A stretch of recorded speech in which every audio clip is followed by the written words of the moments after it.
자, 여러분, 오늘 분석해볼 내용 정말 흥미진진합니다. 영국의 찰스 3세 국왕이 미국을 국빈 방문했을 때 일어났던 일들 다들 기억하시나요? 오늘은 찰스 국왕이 특유의 소프트 파워, 파격적인 의전 돌파, 그리고 아주 전형적이고 뼈있는 영국식 유머를 무기로 그 고도로 긴장됐던 트럼프 행정부와의 만남을 어떻게 헤쳐나갔는지 낱낱이 파헤쳐보겠습니다. 이건 단순한 정상회담이 아니에요. 현대 외교전이 얼마나 치밀하고 정교하게 펼쳐지는지 아주 제대로 보여주는 마스터 클래스 그 자체거든요. 바로 들어가 보죠. 이 상황을 제대로 이해하려면 당시 배경을 딱 하나만 짚고 넘어가야 합니다. 이때 미영 관계가 어땠느냐? 이란 갈등 때문에 최근 역사상 유례를 찾아볼 수 없을 정도로 완전히 꽁꽁 얼어붙어 있었습니다. 말 그대로 최악이었죠.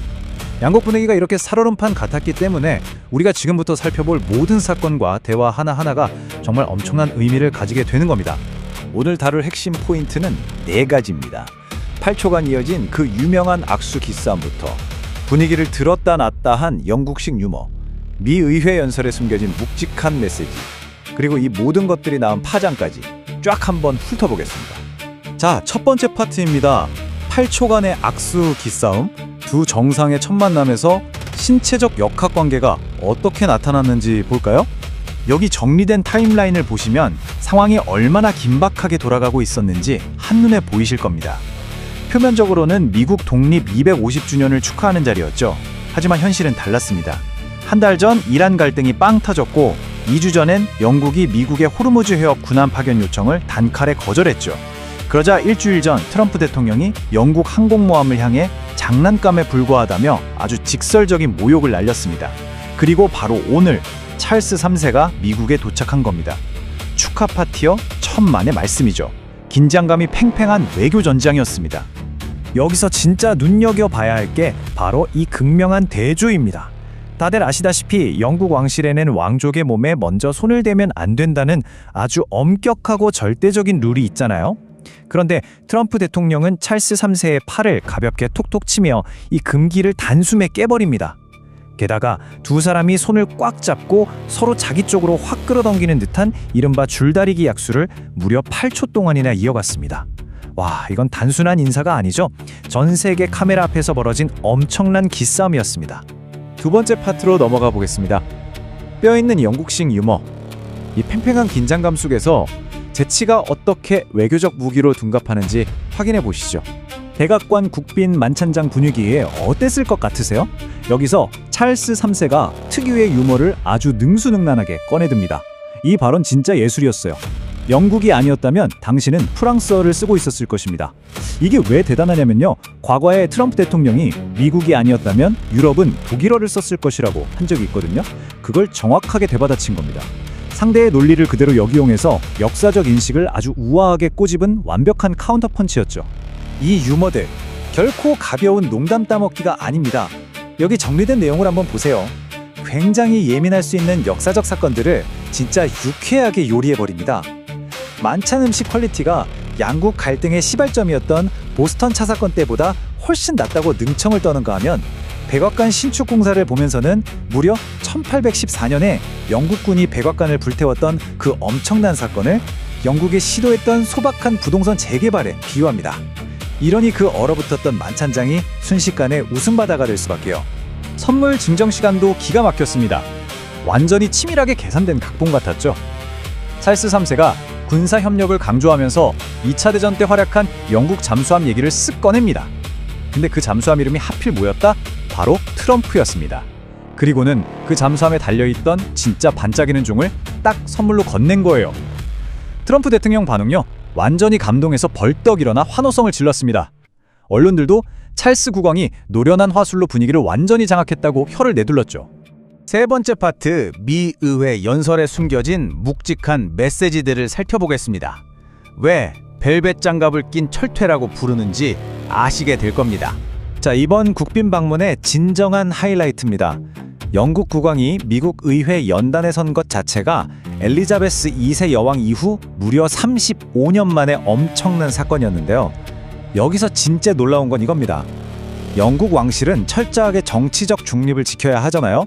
그런데 찰스 3세의 30분짜리 연설은 굉장히 직설적이고 묵직했습니다. 마그나 카르타를 언급하며 행정 권력은 견제받아야 한다고 트럼프식 독주를 우회적으로 꼬집었고요. 고립주의를 비판하며 우크라이나 지원을 역설하고 기후 문제에 있어서도 화석 연료 정책에 확실한 견제구를 날렸습니다. 민주당 의원들 쪽에서 기립박수가 쏟아져 나온 건 어찌 보면 당연한 일이었죠. 그리고 이 연설의 진짜 정점, 바로 나토 조약 5조를 소환한 대목이었습니다. 찰스 국왕이 9.11 테러 때 나토가 처음으로 이 집단방위 원칙을 발동했고, 그때 영국이 미국과 함께 응답했다는 역사적 사실을 정확히 짚어냅니다. 이게 도대체 무슨 의미냐고요? 당시 이란 문제 탓에 나토 탈퇴까지 운운하던 트럼프 대통령의 위협을 그 누구도 부정할 수 없는 역사적 사실로 정면 돌파해버린 겁니다. 동맹의 무게를 절대 가볍게 보지 말라는 아주 단호한 메시지였죠. 자, 이제 마지막 네 번째 파트입니다. 이 엄청났던 방문이 어떤 엇갈린 반응과 외교전을 낳았는지 그 파장을 살펴보겠습니다. 진짜 재미있는 관전 포인트는요, 이 연설을 바라보는 양측의 시각이 완전히 극과 극이라는 겁니다. CNN이나 뉴욕타임즈 같은 언론들은 이걸 트럼프 행정부를 향한 조용하지만 묵직한 경고장이라고 분석했어요. 찰스 국왕이 아주 능수능란하게 트럼프를 요리했다고 본 거죠. 근데 흥미롭게도 트럼프 대통령 본인은 이 연설을 환상적이고 믿을 수 없다며 엄청나게 극찬했습니다. 오히려 찰스 국왕이 이란 문제에서 자기 편이라면서 그 얼어붙었던 관계를 녹이려는 제스처까지 취했단 말이죠. 하지만 여러분, 백악관 밖은 상황이 180도 달랐습니다. 방문 내내 미국 전역에서 No Kings, 즉 왕에 반대한다는 시위가 엄청나게 열리고 있었거든요. 근데 이 와중에 백악관 공식 SNS에 찰스 3세와 트럼프 대통령 사진이 딱 올라오면서 뭐라고 캡션이 달렸는지 아세요? 두 명의 왕, Two Kings였습니다. 당연히 난리가 났죠. 비판하는 쪽에선 이거 지금 반대 시위대 정면으로 조롱하는 거 아니냐, 국내 정치적 갈등에 불을 지피는 거냐며 거세게 항의했습니다.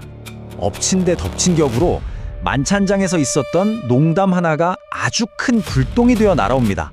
트럼프 대통령이 찰스 국왕 앞에서 앞으로 영부인과 40년은 더 살아야 부모님의 63년 결혼 기록을 깨는데 그건 무리다, 뭐 이런 다소 뜬금없는 농담을 했거든요. 이걸 ABC 방송의 지미 키머리 토크쇼에서 대놓고 조롱을 합니다. 화가 단단히 난 트럼프 대통령이 ABC 방송 면허 취소해버리겠다고 으름장을 놓기에 이르죠. 그런데 더 놀라운 건요, 공화당 내 상원의원인 테드 크루즈마저 정부가 방송 검열하는 건 선 넘은 거다 라며 트럼프를 비판하고 나선 겁니다. 화려한 외교 무대 뒤편에서 얽히고 설킨 미국 국내 정치의 민낯이 여과 없이 드러나버린 거죠. 자, 오늘의 분석을 마무리하면서 여러분께 질문을 하나 던지고 싶네요. 찰스 3세가 이번 방문에서 보여준 그 날카로운 유머, 고도의 전략, 이 압도적인 소프트 파워가 정말 꽁꽁 얼어붙었던 미영 동맹을 실제로 녹여낼 수 있었을까요? 아니면 그저 카메라 플래시가 터질 때만 반짝했던 일시적이고 예의 바른 퍼포먼스에 불과했을까요? 겉으로는 웃고 있지만 뼈가 있는 농담이 오가는 이 현대 국제사회에서 진짜 외교적 소통이란 과연 무엇인지 참 많은 생각이 들게 하죠. 이 질문에 대한 여러분만의 해답을 꼭 한번 생각해 보시길 바라면서 오늘 준비한 분석은 여기서 모두 마치겠습니다. 들어주셔서 감사합니다.